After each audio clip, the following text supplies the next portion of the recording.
महाराष्ट्र मित्रांनो, स्वागत आहे तुमचं या मराठमोळ्या चॅनलवरती, ज्यामध्ये आज आपण बघणार आहोत की इंजिनिअरिंग ऍडमिशन प्रोसेस कशी असते, काय काय स्टेप्स असतात त्यामध्ये, ती पूर्ण A to Z इन्फॉर्मेशन आपण बघणार आहोत, ती पण एकदम मराठीमध्ये. तर चॅनलवरती नवीन असाल तर सबस्क्राईब करून द्या आणि चला व्हिडिओला सुरू करूया.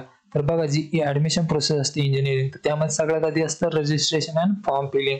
बघा, सगळ्यात आधी रजिस्ट्रेशन वगैरे होतं, त्यामध्ये तुमची personal information plus academic information तुम्हाला भरावी लागते. त्यानंतर येतं FC व्हेरिफिकेशन. बघा, हे भरल्याच्या नंतर तुम्हाला FC सेंटरला जायचं असतं आणि तिथे जे डॉक्युमेंट्स असतात ते व्हेरिफिकेशन करायचं असतं डॉक्युमेंटचं. ते केल्याच्या नंतर मग प्रोव्हिजनल मेरिट लिस्ट येते. यामध्ये जर तुमचं नाव वगैरे चुकलेलं असेल तर तुम्ही ते करेक्ट करू शकता, मार्क्स वगैरे. त्यानंतर येते final merit list. Final merit list मध्ये तुमची रँक चेक करायची असते आणि रँकच्या नुसारच तुम्हाला जे ऑप्शन फॉर्म असतात, कॉलेजचे नाव ते भरायचे असतात. तर त्यानंतर बघा, सीट मॅट्रिक्स डिस्प्ले होते फायनल मेरिट लिस्ट आल्याच्या नंतर. यामध्ये काय होतं की जे पण कॉलेज आहे त्या प्रत्येक कॉलेजला किती जागा आहे, कोणत्या कास्टसाठी किती जागा आहे, ते इथे सीट मॅट्रिक्स मध्ये दाखवलं जातं.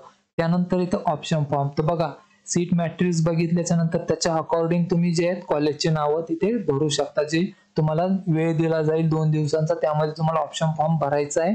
आणि त्यानंतर जो आहे 2 दिवसांनी कॅप राऊंडचा रिझल्ट येईल, म्हणजे प्रोव्हिजनल अलॉटमेंट तुमची तिथे होती. कॅप राऊंडचा रिझल्ट म्हणजे तुम्ही जे पण कॉलेज टाकलेले असेल त्यापैकी जर तुम्हाला कॉलेज लागलेलं असेल तर यामध्ये ते तुम्हाला दाखवलं जाते कोणतं कॉलेज लागले.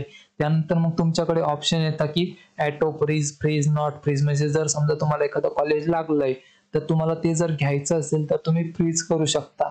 आणि जर समजा तुम्हाला कॉलेज लागलंय पण तुम्हाला बेटरमेंटसाठी जायचंय, त्यापेक्षा चांगलं कॉलेज पाहिजे, तर तुम्ही त्यावेळेस नॉट फ्रीज करू शकता. आणि ॲटो फ्रीज काय की जर समजा तुम्ही लिस्ट भरलेली होती, त्या लिस्ट पैकी पहिलंच कॉलेज जर तुम्हाला लागलं 1 नंबरच, तर ते ऑटोमॅटिकली फ्रीज होऊन जातं आणि तुम्हाला तिथेच ऍडमिशन घ्यावं लागेल. मग तुम्हाला दुसऱ्या कॉलेजचा फॉर्म भरता येणार नाही.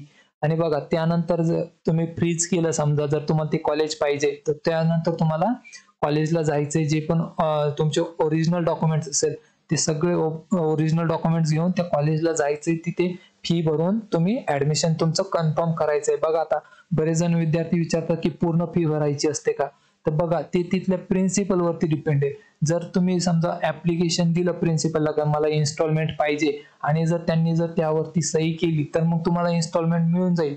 पण काही काही प्रिन्सिपल काय करतात की जे इन्स्टॉलमेंट देत नाहीत, अशा वेळेस पूर्ण तयारीनंच जा आणि तिथे गेल्याच्या नंतर ऍप्लिकेशन द्या त्यांना की मला इन्स्टॉलमेंट पाहिजे. दिली त्यांनी इन्स्टॉलमेंट तर चांगली गोष्ट आहे, इन्स्टॉलमेंट भरा आणि ऍडमिशन कन्फर्म करा. आणि ही जी सीट मॅट्रिक्स पासून ते जे ऍडमिशन कन्फर्म आहे, ही पूर्ण कॅपची प्रोसेस, मेन कॅपची प्रोसेस आपण तिला म्हणू शकतो, सीट मॅट्रिक्स पासून ते कन्फर्म ऍडमिशन पर्यंतची.